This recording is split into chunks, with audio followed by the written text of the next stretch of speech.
Perkenalkan, nama saya Marcella Faustina Fania Maca, biasa dipanggil Fania. Saya dari kelas 10C. Saya akan menjelaskan tentang pengertian sosiologi. Sosiologi adalah ilmu pengetahuan yang mempelajari tentang masyarakat, struktur sosial, interaksi sosial, dan perubahan sosial. Sosiologi bertujuan untuk memahami bagaimana masyarakat berfungsi, bagaimana individu dan kelompok berinteraksi, dan bagaimana perubahan sosial terjadi. Pengertian sosiologi secara lebih luas adalah mempelajari struktur sosial seperti keluarga, komunitas, organisasi, dan institusi. Yang pertama, menganalisis interaksi sosial seperti komunikasi, kerjasama, dan konflik. Yang kedua, memahami perubahan sosial seperti modernisasi, globalisasi, dan revolusi.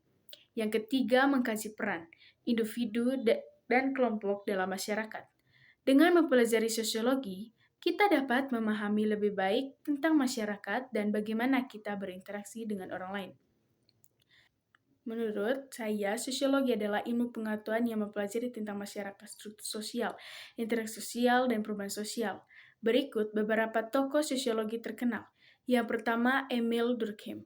Tokoh sosiologi Prancis yang dikenal karena karyanya tentang solidaritas sosial dan kesadaran kolektif.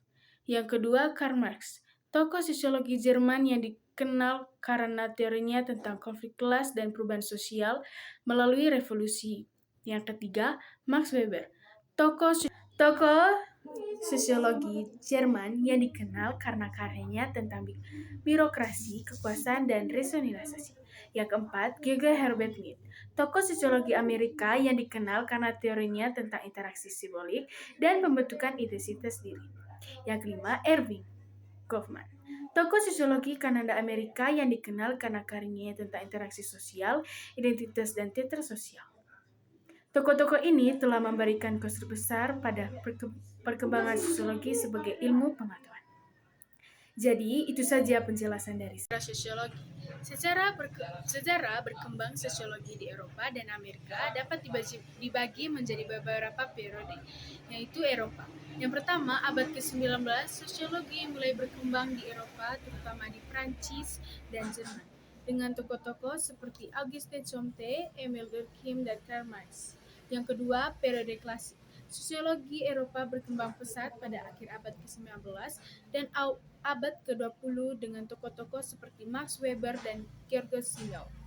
Yang ketiga, periode pasca Perang. Sosiologi Eropa mengalami perkembangan pesat setelah Perang Dunia II dengan fokus pada studi tentang perubahan sosial, modernisasi, dan globalisasi.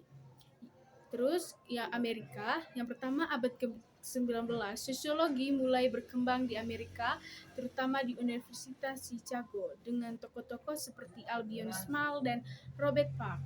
Yang kedua, periode awal abad ke-20, sosiologi Amerika berkembang pesat dengan fokus pada studi tentang masyarakat urban, imigrasi, dan perubahan sosial.